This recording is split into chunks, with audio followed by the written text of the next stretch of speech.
Good morning, good afternoon, and good evening, and welcome to Day 2 of Mastercard Sustainability Week 2022.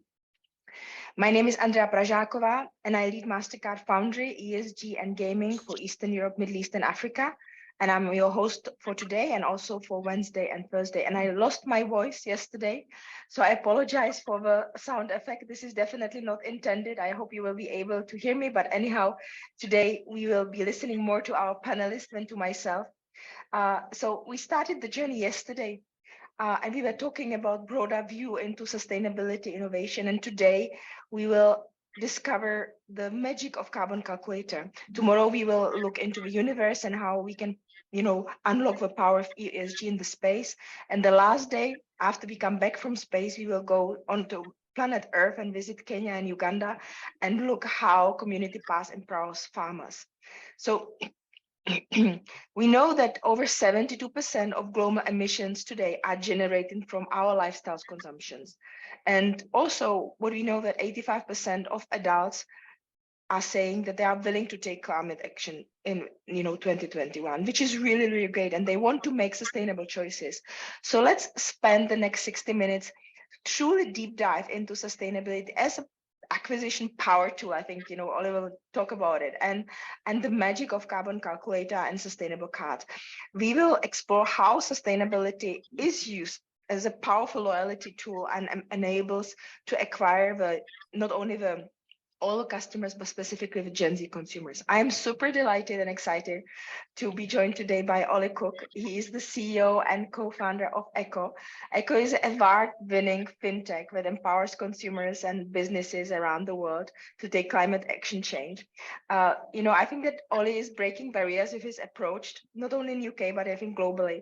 He comes from we come from a research and banking background, but interestingly, what I discovered in my own research that Oli was a head of retail for Metro Bank, which I super admire, where he was also breaking the rules in terms of how banks been operating in UK. I still remember in the newspapers when they've been saying that Metro Bank not only allows dogs in their branches, but they're giving customers these remote controls to go and have a coffee outside so that they not queue in the branch. So with Ekko is doing, even on a different level. So I can't wait for him to share his experience.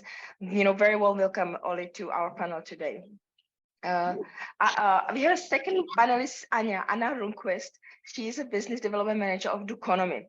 Anya has 15 plus years of experience span across financial software, payments, and sustainability data. As a head of global partnership at Icelandic Acquiring Bank, previously Visa Iceland, she partnered with some really big, large fintech unicorns. And at her time, a Standard for Trustcon, a Swedish startup world favor, has given her a lot of insight and perspective onto how to support banks, funds, and businesses as they navigate fast-moving sustainability landscape with regulations, framework, reporting, and supply chain challenges. Today, Anya combines all of these different experiences which she bundles across the last year into her role at Doconomy, and she connects the financial transactions to the everyday climate actions. I think that's a really, really great and practical examples, and I can't wait for Anya to share them with him. So Anya, really great having you with us today. And the last but not least is my dear colleague, Joe Pitcher. Joe is a VP of Sustainability Solutions at Mastercard. And Joe is a true technologist if you look at him, and a payment expert, but he's a super strong, passionate person about sustainability. He's the SME in Mastercard globally on topic on sustainable cards. And he also partners with globally over 300 banks and enable them to issue sustainable cards.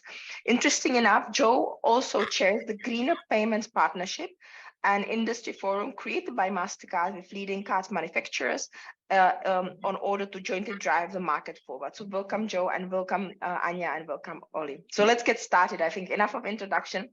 5 minutes are over. I hope you're all excited and warmed up. So, I would like to start with Oli.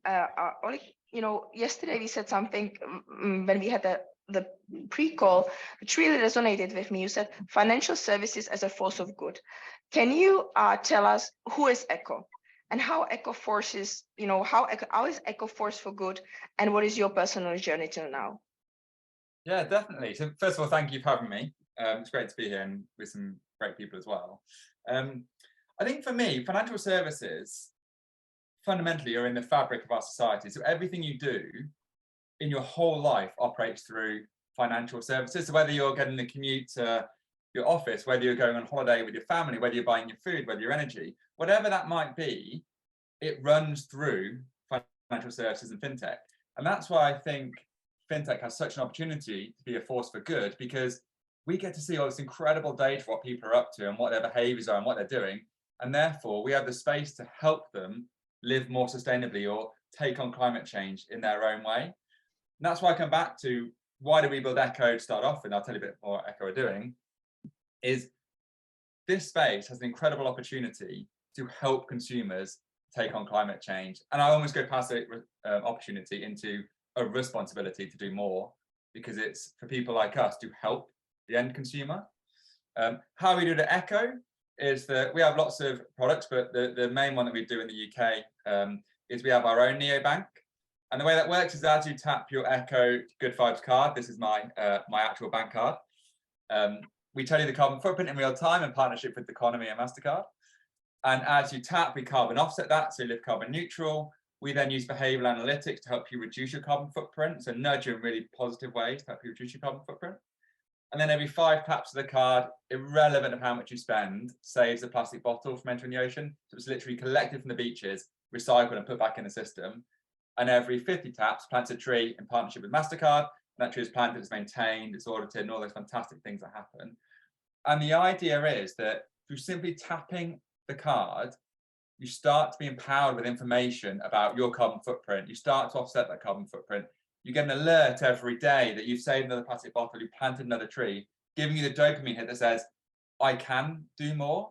And the thing about us and Ekko, we don't ever think that Ekko is here to solve climate change, by the way. That is not true. What we're here to do is to help people go, oh, I can do something. And then that'll have a much bigger impact. They might say, oh, actually, you know what? If I need a new car, I'm going to go on an electric car. Or I'm actually not going to drive at all anyway. I'm going to walk a bit more because I'm now aware every single day. And then that's what we're about, is trying to empower people and make it an everyday conversation through simply doing what you're already doing, just tapping a card and going from there. You know, it's interesting that in many cases, we always think that the carbon calculator visualization is more like to scare people and say, you know, to feel them, you know, bad about how they're spending. And I love this twist on, you know, every time you tap, a bottle is taken out of the ocean, every couple of other taps, there is a tree planted. That positive reinforcement is really brilliant. I mean, it takes me now to Anya, because obviously with your data and everything that you're doing, that's what you somehow, you know, enable. Anya, can you maybe just, you know, share in connection to what Ollie was saying, who is Doconomy, you know? How does Doconomy enables all of it? Absolutely. And that's also, like, you know, what I find so exciting is when you're getting the finance and the sustainability world together, because in a lot of things I've been working with in the past, it's either systems for finance or it's sustainability, and it's all sitting separately. What you really need to do is having it all together, exactly like Ollie is talking about here, like we're putting it together. How we treat the environment and what's happening around that is not separate. How we treat our wallet, everything that's happening in our wallet, our spending and so on, it's all interconnected. And if we bring them together, that's where real magic can happen, right? And that's where it gets incredibly exciting. So what does Doconomy do in that ecosystem? It's really enabling people to understand what can you do. So, you know, you were talking about this, like 85% that wants to do something, and there's a lot of climate anxiety. How do you go from wanting to doing something to doing something? That's where Doconomy comes in. So we go from an economy to a do-economy. And that is really part of enabling how, first of all, like, what is it? What is my impact? Just understanding that. So we do carbon calculations connected to spend. Every time you tap that card, be it in, you know, Ekko or any other of our partners, you also get a calculation. What did that actually mean for it? Both on carbon, but we also look at fresh water. So water is also a really big part. You know, 70% of the world is built up of water. So the world is also waking up to it. It's not just carbon vision here, but being able to do that. And so then also get, how do I go from that? This climate anxiety is really like hindering people sometimes to do something, by helping them understanding tips and tricks, education, gamification. How do you go to take in sustainable lifestyle choices? So it's not about changing the spend, it's about directing it. How do you actually see where you're putting it through? And then within that, so this is really a core kind of setup. So Doconomy was built with a Nordic bank. to enable this. So it's built from start to be integrated into the transactions and into that setups. And from that, we also developed an ecosystem of products, also helping SMEs with the 2030 calculators, for example, where we see that brands sometimes don't know how to do these calculations, and really trying to be part of that solution. But again, we don't think we're driving, like fixing the climate setup, we're enabling so people can see what they do, and then really partnering with the best climate partners in the world. You know, before we go deeper on obviously how Ekko works and how Doconomy supports it, Joe, just to your short introduction, you know, how did you end up? Obviously, I was, you know, drawn by when we had the lunch, you and I was so drawn into that whole space of sustainability card and, you know, what all is possible. Can you just, you know, give us a short intro? How, you know, where does it stand? How is your journey in there? Sure. So first of all, nice to talk to you all today. Thanks for joining us. It's a really interesting conversation. My journey in this world has been going on for 25 years. When working in plastic cards now, and I've really covered all bases. I've been an issuing bank, I've been a card manufacturer, I've been a consultant. I'm at Mastercard now for 11 years. And the bulk of my career has been about the technology that goes into the cards. In a way, how can we make them more complex? How can we add chips to them? How can we add contactless? How can we add biometric? All about making them better tools, but more complicated tools. And today, when I talk, I'm very passionate about the environmental impact of what we do and how we can improve on it. But that hasn't always been true. If you spoke to me 10 years ago, I'd have a very different perspective. And I think it's been an awakening for me over the last 4 or 5 years. Partly, to be quite transparent, driven by my teenage daughters. And if you have teenage children, you'll be very aware that they're very aware. And it's important that we all are. So they've kind of encouraged me, educated me into the importance of what we do. And then for the last 4 years now, my role has been very much focused on what we as Mastercard can do to help in this space. And I think, as Anya and Ollie have both said, the work I do is not going to fix the climate problem, but it's a starting point to help people understand that we can have impacts, and small changes that we can make can come out to reality. So really what I'm trying to do is work with all of our partners across the ecosystem, whether they be a plastics manufacturer or an issuing bank or a competitor or whatever it may be, to try and really drive the entire industry. What our focus is here is not to try and make one nice bank in the UK or in UAE or whatever make a nice product. It's about changing the whole industry to maximize the impact that we can have. You know, I like the journey going from, I give you a word just now. I just have to say, I love the journey from you try to pump so much steroids into the plastic and now you're trying to eliminate them, right? It's Ollie, over to you. You wanted to say something. Joe, your experience there kind of 10, 15 years ago, less so, and now actually with children becoming more aware. What we're seeing is that the reverse generational education, where the kids are teaching the parents and the grandparents, and then you have the generational responsibility saying, wait a second, I'm now a father of 2 young girls, and I'm on the view of like, well, wait a second, I've got to do a lot of responsibility for them and my nieces and nephews and their kids. And actually, it's a really interesting dynamic, which is very rarely seen. Almost we saw it in digital, in the way that I was teaching my parents how to mobile bank, and they were saying at the time, not a chance. And all of a sudden now, that's all they ever do. They don't go into branches. Exactly. I'm saying, like, how am I educating my generations above me? Right. It's the education and the awareness, as you say, and we can all constantly, you know, we evolve. I'm still evolving. I've got a few years left on this planet, hopefully, and you're still learning as we go. And now that, if you like, realizing that small actions that we can take, small changes that we can make are going to benefit, yes, us, but the future generations as well. That's the important part. Maybe 10, 15 years ago, younger generations, a bit more selfish, a bit more live for the day. Now we need to look beyond that and see really what's the impact of what we're doing? What's the good, what's the bad about what we're doing, and how can we change? You know, this is a really great segue to go a little bit deeper into the topic, right? So, Ollie, you know, can you maybe elaborate, how does the proposition of Ekko really works, right? So how do your consumer bundles operate, and why did you decide for this specific model? Because many issuers, especially, or banks or partners who issue cards, always struggle with that and see the sustainability still as not must to have, so nice to have, because they don't see that it could be such a driving vehicle. And I think Ekko is a great testimony that can be. Can you bring it from the 10,000 feet to something really, really tangible? Yeah, and that, to be honest, when we started building Ekko 3 or so years ago, one of our key principles was we need to tackle profit with purpose. We need to dispel the myth that doing anything to do with sustainability is a cost. and it's an effort. And also we need to dispel the myth that it's a lot of effort and therefore we should just deprioritize it versus other things that are going on in the business or in my life. We have to tackle that. So the way Ekko works is it's a subscription model for consumers or businesses. It's a subscription model. And depending on whether you're a starter or whether you want to go all the way to the top, you can just get the card that empowers you with your carbon footprint, plants trees, save plastic bottles, all the way up to everything you spend is carbon offsets. No matter what, you just tap and you learn that. And all the stuff then is about how do we help you reduce your carbon footprint and help you reduce all that cost. But fundamentally, we are all about profit with purpose, because that's the only way, again, we can tackle this challenge, is that we need to be the type of businesses that investors back behind, businesses back behind, that help drive positive change in our communities and sustainability, but equally drive investor returns, because fundamentally that's how more people like us in the future will get more money to do more cool things.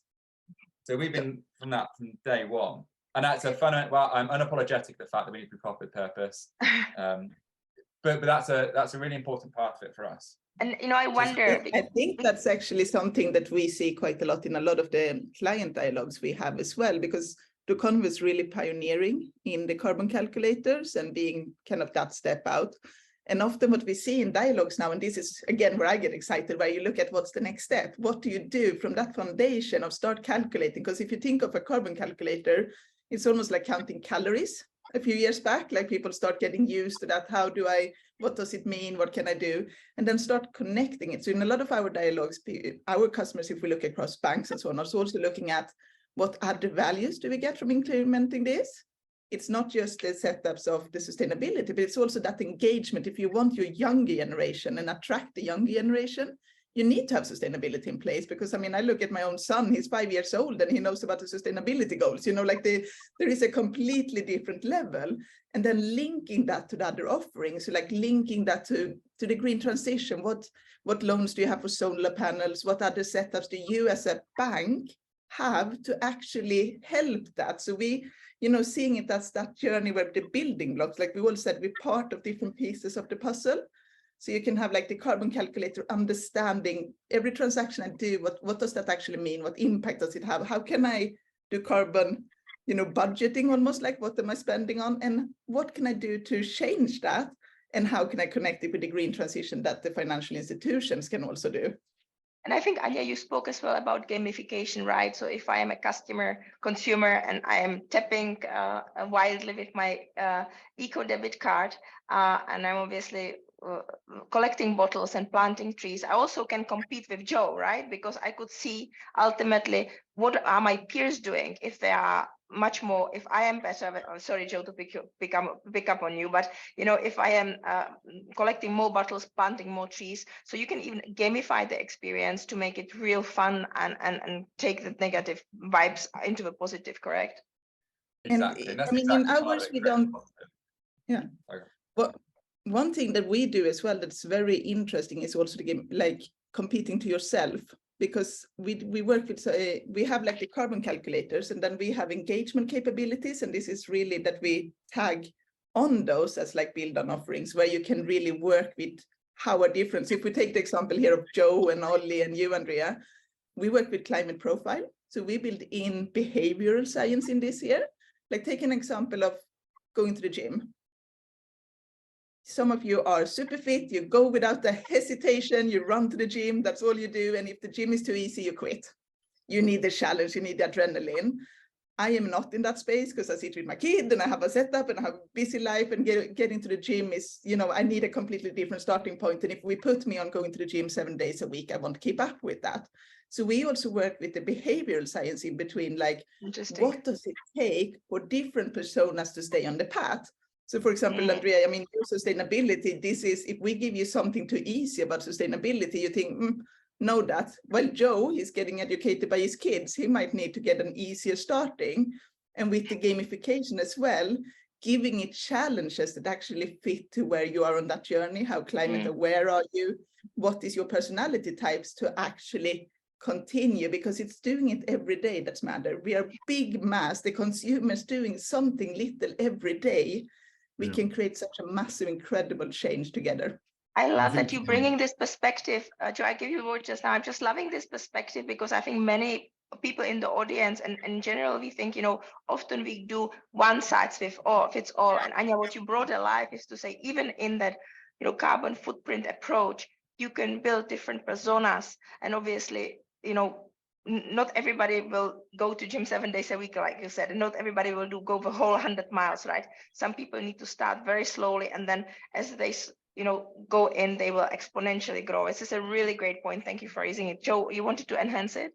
No, I was going to say, and it follows to that as well, Andrea. So I haven't reached the world of gamification yet in terms of what we do, but what we do have are acknowledgement points and recognition of what a sustainable card is.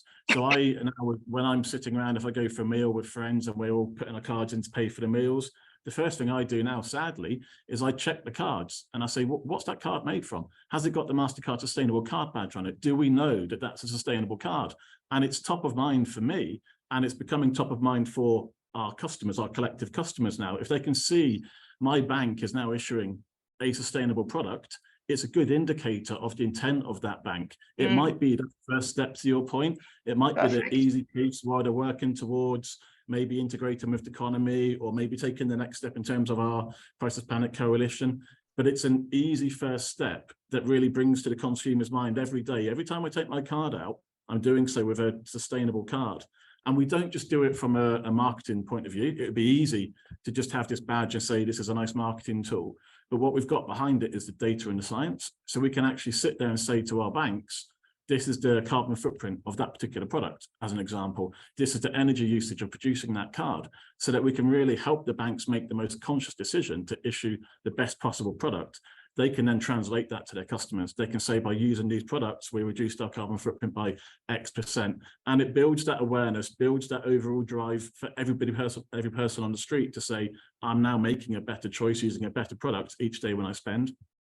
I like how you linked what Anya was saying with consumers, almost like into banking personas, where even every bank doesn't go full blast, right? With what like Oli is doing, right? Wow, go in, but they can take these little steps with cards. I think Oli, you wanted to enhance something where we spoke about the personas and how you segment the consumers. How did you do it with Ekko? How are you doing it with Ekko? Because you also must encounter different types of people and different consumers.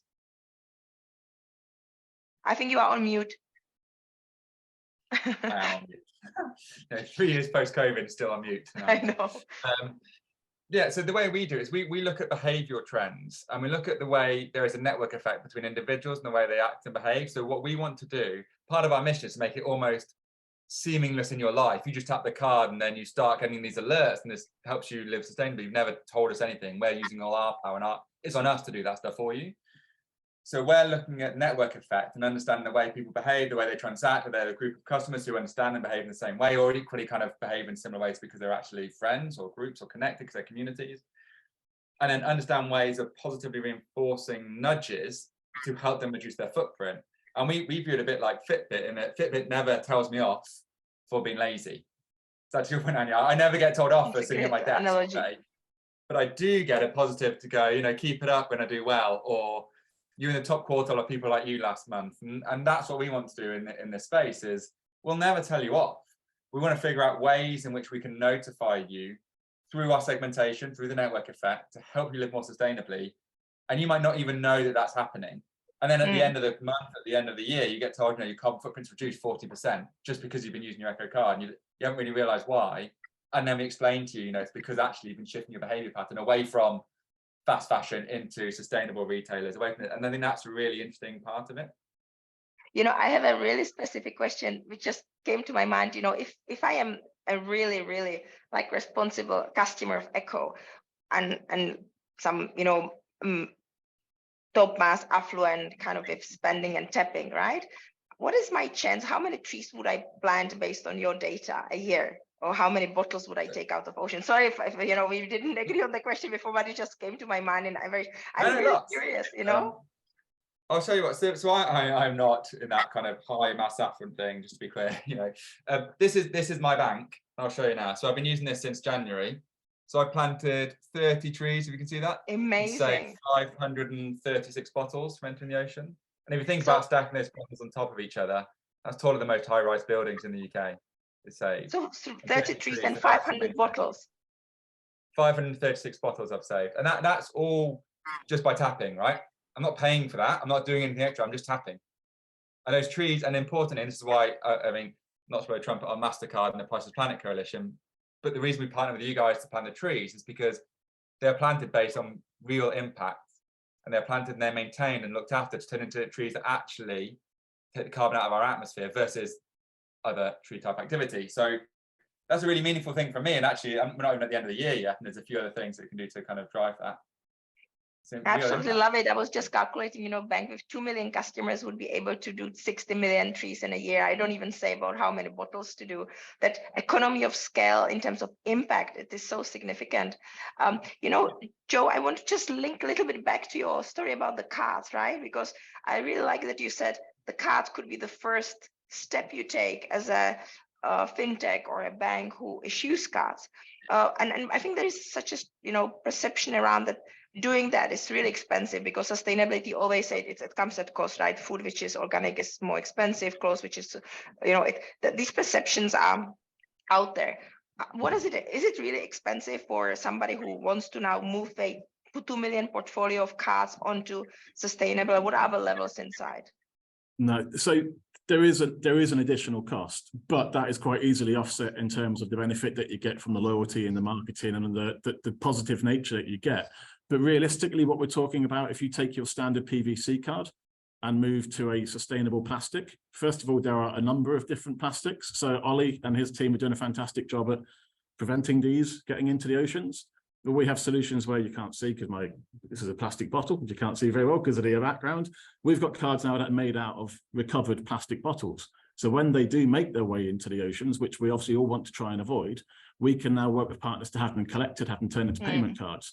That Amazing. Is a wonderful solution, but it's one of many, and it's a relatively more expensive solution.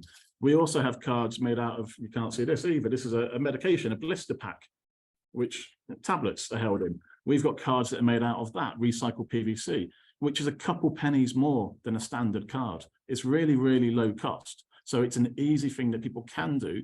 They're available. There are solutions out there today, and you can enter at a nice, almost parity base layer. But also there are products that are coming out at the top end. So everyone loves a metal card. I'm not going to bother trying to show it because my camera keeps not showing. I've got a card here made out of wood. So we've got 100% wooden cards now. Great story. It comes with a higher price point because of the materials. But the point is, we have all of these tried and tested solutions that come at a variety of price points. So those that are more concerned about keeping the cost low, there's a solution there for you today that works, that's proven.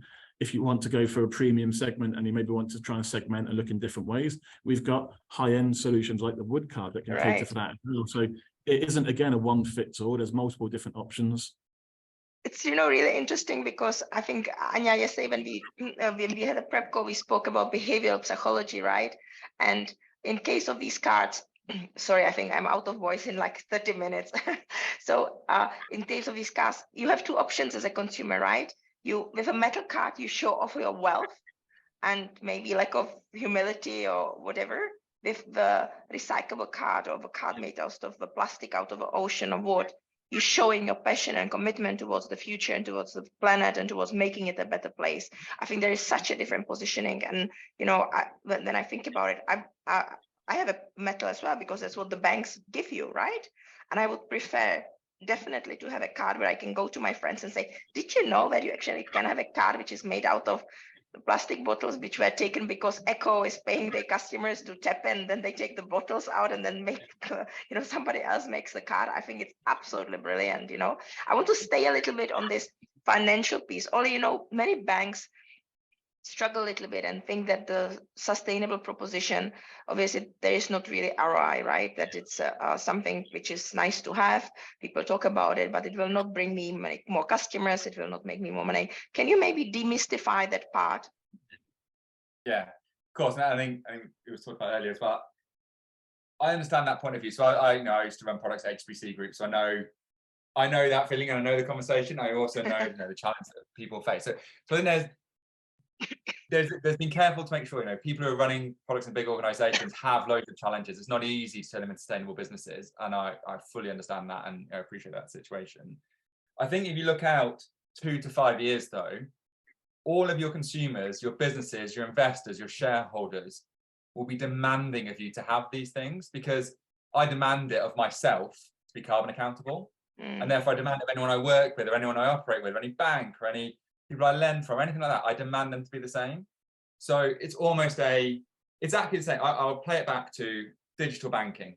Right. And if you go back 5 or 6 years, everyone said, oh, mobile banking, it's kind of a niche, it's not a thing. We'll all have an app that kind of tells you bank balance.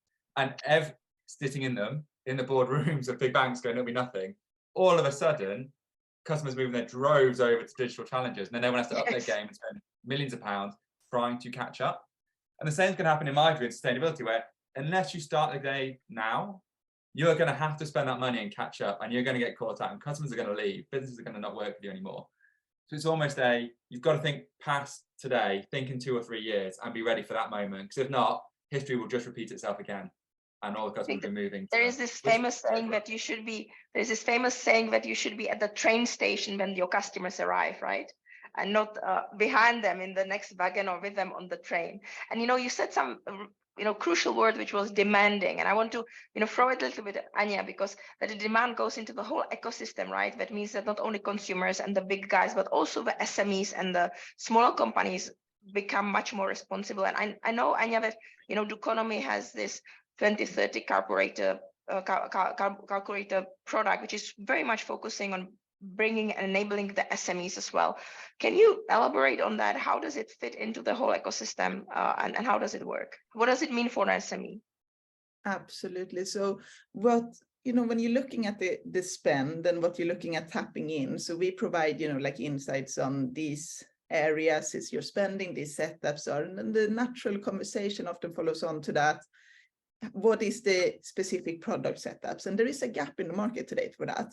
And as we see here, the consumer demand is high, and we go to sustain, like if you are into certain setups, you know the brands that you like, that they have a good profile, but the same as if we're talking about calorie setups, like people start looking at, they want to see something more on that side. And where there is a gap today is that many companies don't actually, if they are on the smaller side, where they're often is where a lot of the good work is happening on the smaller local setups and brands and so on that you want to connect and support, they fall under regulations where they don't actually have to report CO2 emissions. So, with the regulations that's happening around that, they're often too small to fall in that. Doesn't mean that they don't do this work, and doesn't mean that they don't want to show it. And consumers are interested in knowing that. So what Doconomy is trying to do is helping that ecosystem. So the 2030 calculator actually helps from cradle to gate. So where did the material, what material is it in the t-shirt, for example?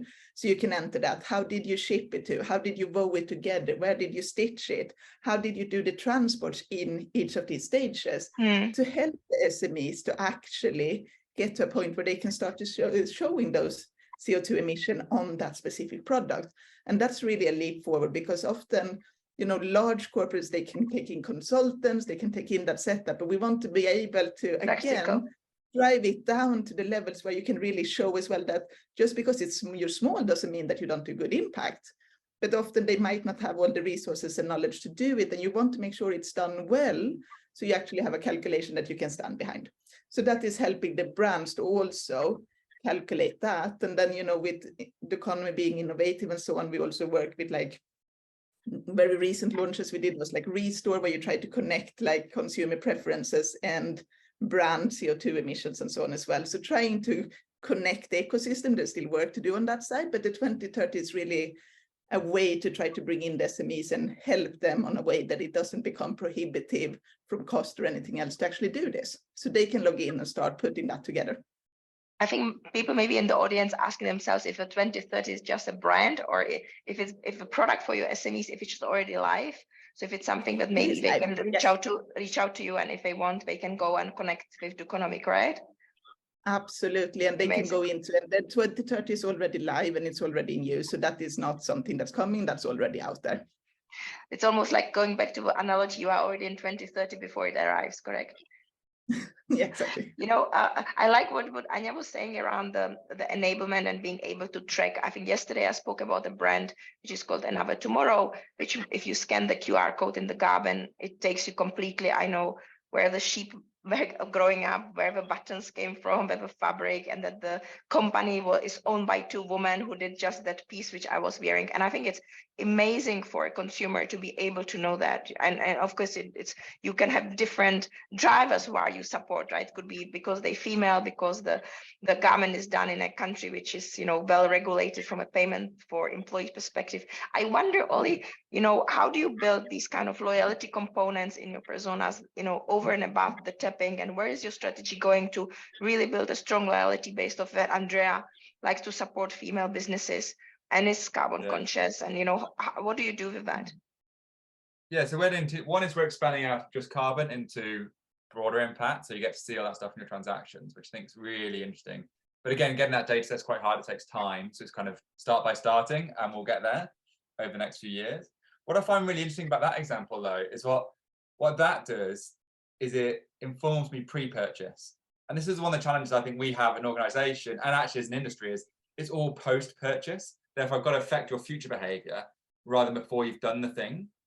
So actually, the exciting bit of that is if I can help someone when they're going shopping to look at all their items before they start buying it to make the informed decision, that again would be groundbreaking technology that we can integrate. And then the question will be, well, wait a second, we're financial services, we need the transaction to get the stuff. Of course, that's true. But that doesn't mean we can't think of smart ways of integrating it into our technology systems and our apps that allow that functionality into your Ekko or any bank's app. Right. That's pre-purchase. And I think that's a really exciing trend for us. I cannot hold back to almost imagine, right? So before we started this call, Marianne, who is supporting us from the back, was asking about my glasses, and these are like glasses which have like a full microphone on, right? And I was just imagining what you said, Oli, that I would walk into a store and there would be AR functionality, so that in the corner of a glass, or there will be a projection over a piece of vegetable or a piece of garment, which will tell me this was made in Cambodia, or this was made in Italy, or this peaches were imported from Mexico, or avocados, and these avocados came from Kenya, and this is a carbon footprint, and this is how much the people were paid when they collected it.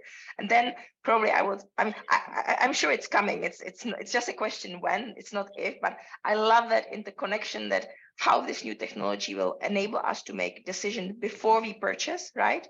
Then integrate with all the data Doconomy is having and bringing it into applications like Ekko, obviously bringing to the customers.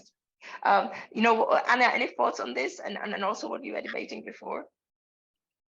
No, I think, and this is one of the things where, I think it's super exciting. I was sitting actually listening to one of your innovation forum here the other day when you did like futuring and how you can start visualizing your circularity score, and it's super exciting. And I think the technology there is not the hindrance at all, actually, because it's getting the foundations before that, the foundations and trust, and that you actually do it. So I think what we're doing right now is really building that foundations to later on just be able to do that, because that's just another application of the technology. Right. And the foundation that you calculate it and you set it up so people get that awareness. And it's like, you can start seeing how did it come together, what pieces are from each of these. And that's just a demand setup. So to kind of get that is really showing it, but it needs to be in a way that you always feel trusty in what the data is there for. So that the data is comparable, that you avoid any greenwashing and setups, and that's where it's very important with the, the greenhouse gas standard, the greenhouse gas protocol, all of the setups that you have around it to make sure it's comparable.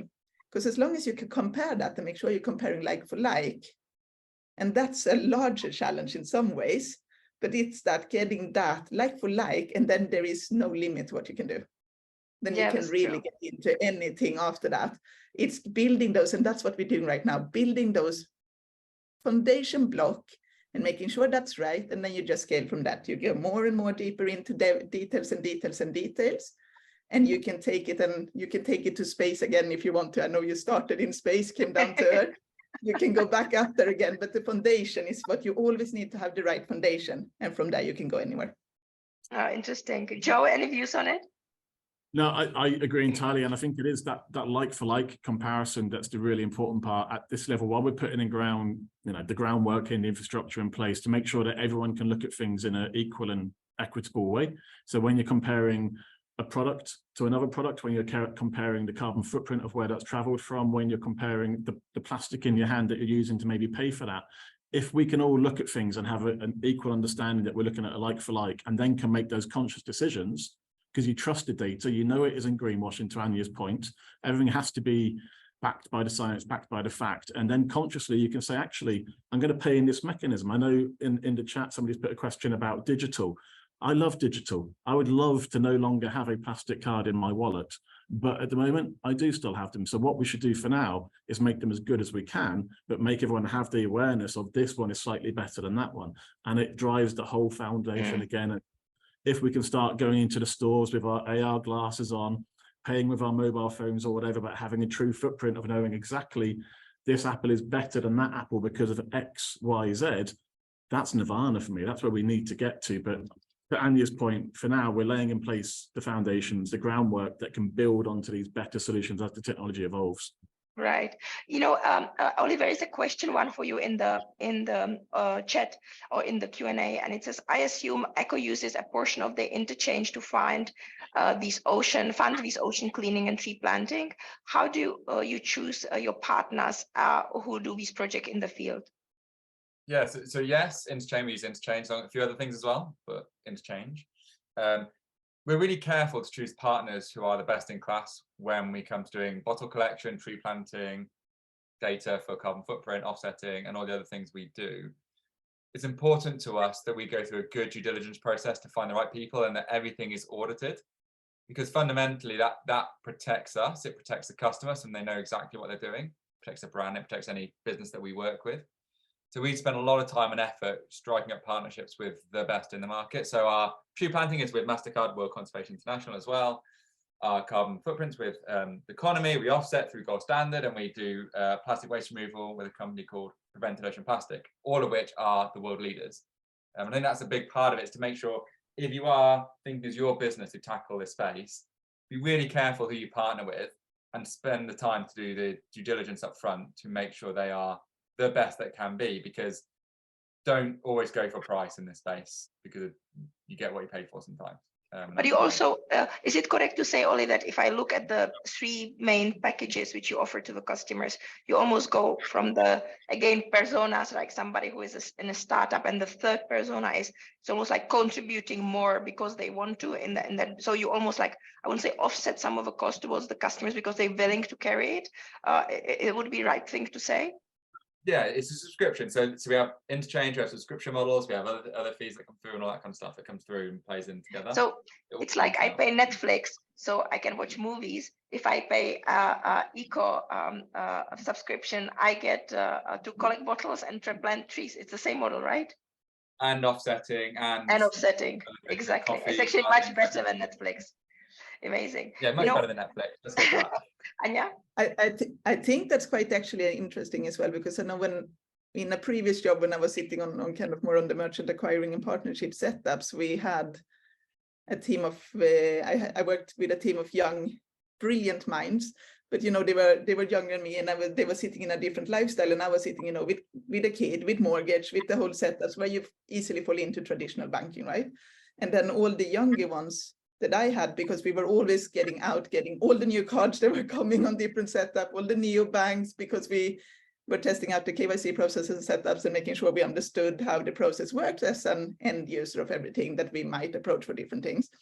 And I did ask, like, you know, the guys that I worked with, like, where do you actually choose in the end? Like, where, outside of that, you're getting all these cards because it's part of your work, who do you actually stay with? And their point of view were like, we stay with the one that does resonate with us, that we feel is actually offering something that is aligned with our values. Because we're young, we don't have a mortgage yet. The slightly changes on interest rate doesn't impact us on the earning levels they are at that point. So we need something where we go in very early. And I think this is also very important for the traditional banks to think about, that if you want not to lose out all these younger generation that you later on want to have on the mortgage setups and the rest of it, you need to get them early on. And if you do not connect to the same values that they have, and these values are very, very strong, you're not going to win them. And then the other neobanks and so on are going to figure out the mortgage and setups eventually to offer the full-fledged for them. So if you want to be in that race, you would need to show that you are there with the values that resonate with your customers. Absolutely. I really like that, Anya, that, and then maybe only because, we're in the more transactional banking, right, from a fintech perspective. But as the consumers go older, they will have more demanding needs, like Anya was saying.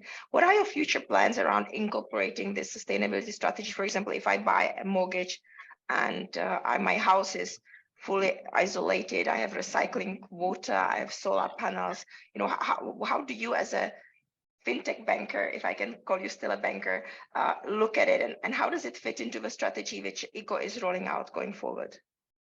Yeah, so that's a really good question. I think there is a historic view, which is we want full wallet. I want your mortgage, I want your loan, I want your credit card, I want your current account, I want insurance, everything with us. I don't think that's the truth. Go out 5-10 years, that is not the way people are behaving. I'll have 10 different, and already have nearly that, financial providers for different things who are the best at what they do. So we see it more as partnering with the best. For Ekko, we have the intention of launching a mortgage product. We'll go find the people who are doing the best thing and kind of partner up with them, because we know what we're good at. Instead, for us, we do more in the supporting businesses, employees, etc., to help on our core mission.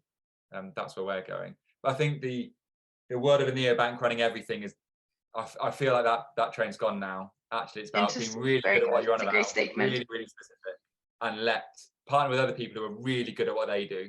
And actually, from a consumer point of view, I'm now working with the best of everything rather than someone who's average at all of it. I really like that.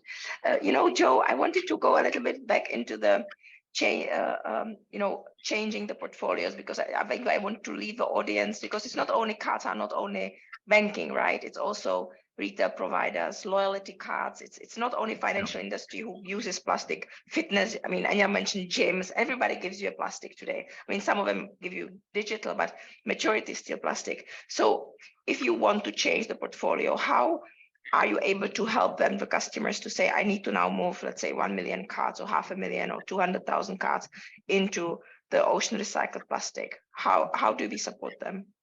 So what we do, there's a number of different aspects to what we do. But first of all, you mentioned the Greener Payments Partnership in the sort of introduction. That is an industry forum that we've created to work with the large card manufacturers globally. So we have a direct relationship with all the people that actually physically produce the plastics. And a lot of them produce them for non-financial as well. So we're almost assisting in that other part of the market. We work with them to help generate new standards, new solutions, new ideas, so that there are products available. The worst thing we can do as MasterCard is say, we think you should all issue a sustainable card, but there's nothing available because we haven't put the groundwork in place. But beyond that, we actually test and certify. So we know that if somebody does go for an ocean recovered card, we can give you real data on the benefits of that product, but also more fundamentally, we test does it actually work. There's no point us producing a sustainable product if it's going to fall apart in your customer's wallet after 6 weeks, 7 weeks. So we have a whole testing program around making sure these products are fit for purpose.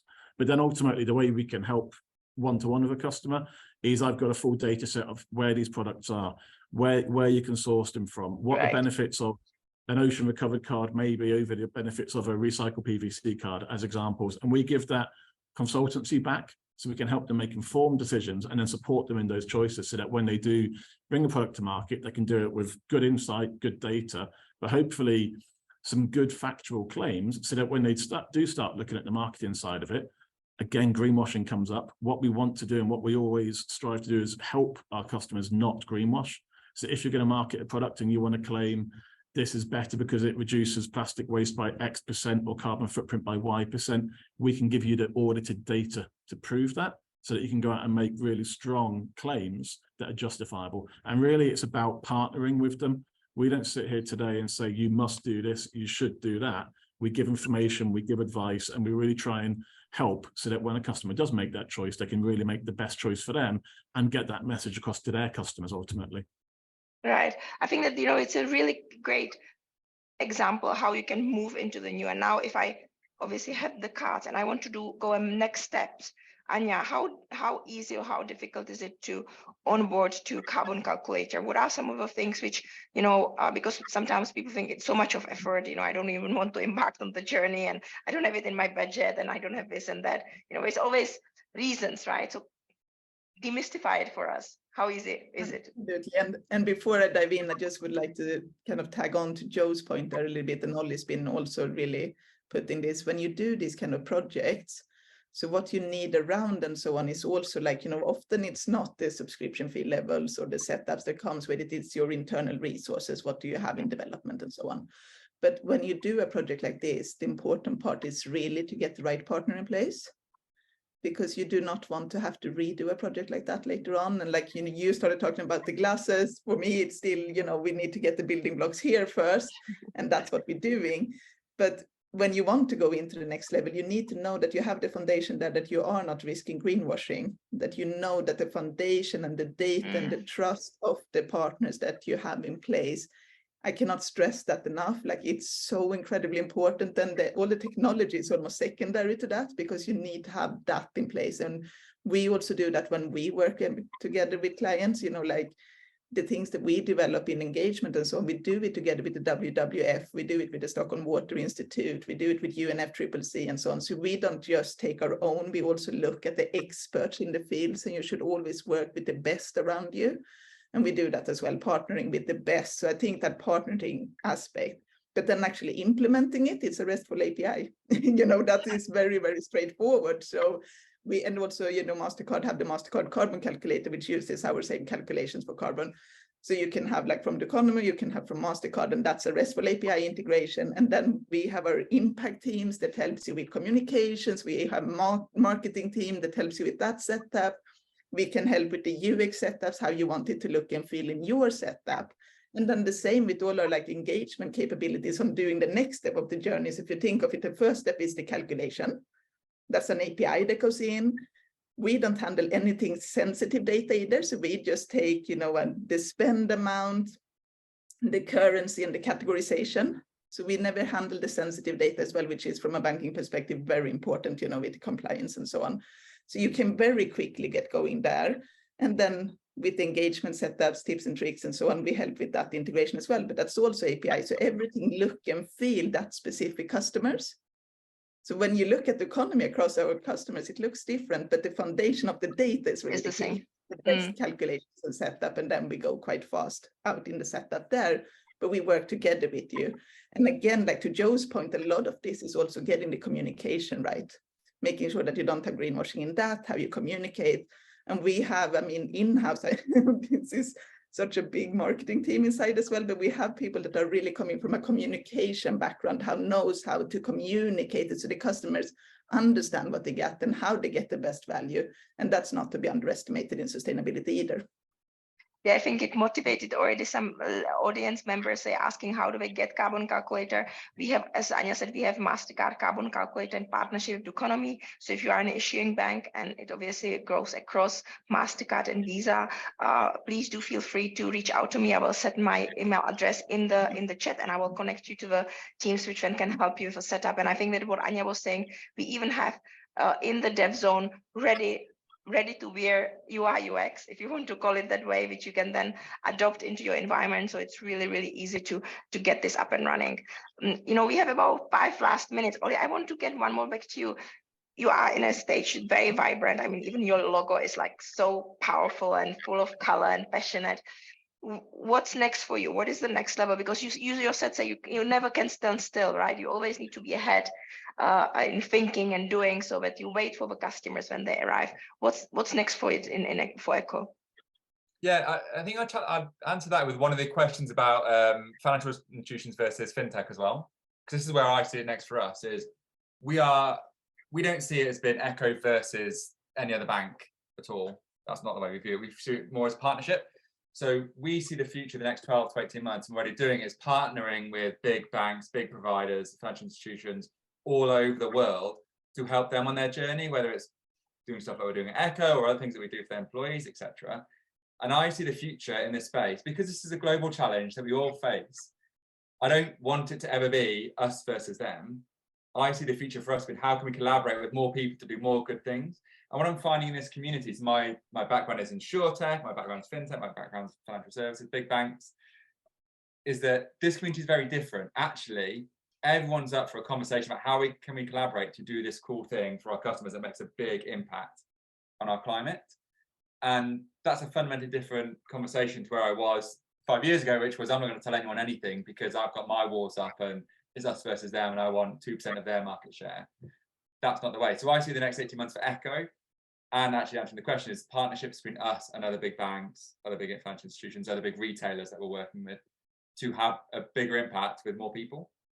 Yeah, and I think just following on from that, I think my view is exactly the same. This is not a space that I compete in. I'm not sitting here today saying we should only make MasterCards more sustainable and the rest of you carry on producing tons of PVC every year. It needs to be all of us working together across industry.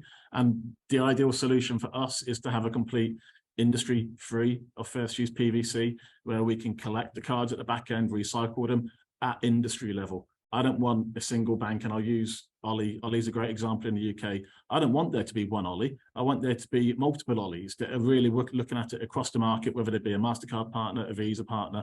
That's the way that we really make the biggest impact here. And it's collaboration. It's changing the mindset from we're out to compete to how can we help each other to really make some change here. Yeah, I really like that, this note of, and it's such a big change to how businesses operated in the past, when everything is like the horses in Vienna, right, which have these covers on their eyes and they can't look right and left. And now we say, let's take these blinkers away and we all should partner together because it is so important. If you should leave our audience with one statement to say, what can they as business or what can they as an individual start to do now in their relationship or in how they set up their business, how they run their departments or their employees? What is that one thing which you think they can do? Anya, I'll start with you. Just gonna get my mute up there. I think the one thing that build the intent and do it. Don't wait for anything to be perfect. Go. You need to start. We have one world. There is plenty of ecosystem players in this that can help you in all the different parts. Partner up, but do that. Set it into your mind that you want to do this and then start doing it. Because sometimes people get scared within the sustainability setup that there is a lot of regulations, there is a lot of setups. Where do we start? What if we get it wrong? How do we? And they get into the small details on how to this or that and the other. Don't do that. Start. Do it. What do we want to stand for as a company, as a bank, or as an individual? How do I do that with one little step a day? And who can help me along that way? Who do I partner with to get that? You don't have to know everything. You don't have to be a sustainability expert to drive sustainability for your company. Know that you want to do the right thing. Know that you want to start, and know that this is a journey. Nothing in the world is perfect. Never wait for perfect. Do every day. Go and do, and seek the best partners to support you to do that. Incredible. Thank you. Joe? I think Anya said it really well. I don't think I can add much to that, really. It's a case of making yourself aware, making that decision that you want to do something, and start. Again, Ollie's a prime example. Ollie's got a fantastic solution that does look at absolutely everything from start to finish. You don't necessarily have to be in a position where you can do it all straight away. You might want to make that first small step while you build out your plan. But look at what you can do. Look at what changes you can make today that are going to have an impact while you maybe build out your roadmap to where you want to get to ultimately. But don't put it off. Don't sit here and say it's too difficult. I'm going to leave it all till I've got all of the answers. To Anya's point, start answering some of the questions now. Start building out solutions and build your journey. Amazing. Ollie? So I'll go for two. I would go for those as well, but I've had to change because I can't repeat it. The first one would be talk to people. Genuinely message me on LinkedIn, have a conversation with Anya, Joe, Crew, all the same. If you're thinking about this journey, have a one-to-one, because everyone's willing to talk and listen. It may not be that something we can help with, but I might know someone in the industry, I've been in it for a while now, who can help. And this is all about collaboration. The second one is be brave. Be brave, do something, because which side of history do you want to be on? I love it. I wrote a couple of these words, and I, want to just maybe finish on that high note. I mean, you mentioned, I say the last one, be brave, partnerships, communities, and collaboration, right? And I think Anya said almost like don't die in analysis paralysis, just, do it one step at a time. With that, I just want to say massive thank you, Joe, Ollie, and Anya for today. This was so inspiring and so full of insight. I think that it's great that you offered the audience. Please reach out to our panelists on LinkedIn, to any of us. I hope I will see you tomorrow. Tomorrow we will be taking a rocket to space and see how we can influence sustainability from space. With that, once again, thank you very much for joining Mastercard Sustainability Week 2022, and I look forward to see you again. Thank you. Thanks, everyone. Thank you. Thank you for having us.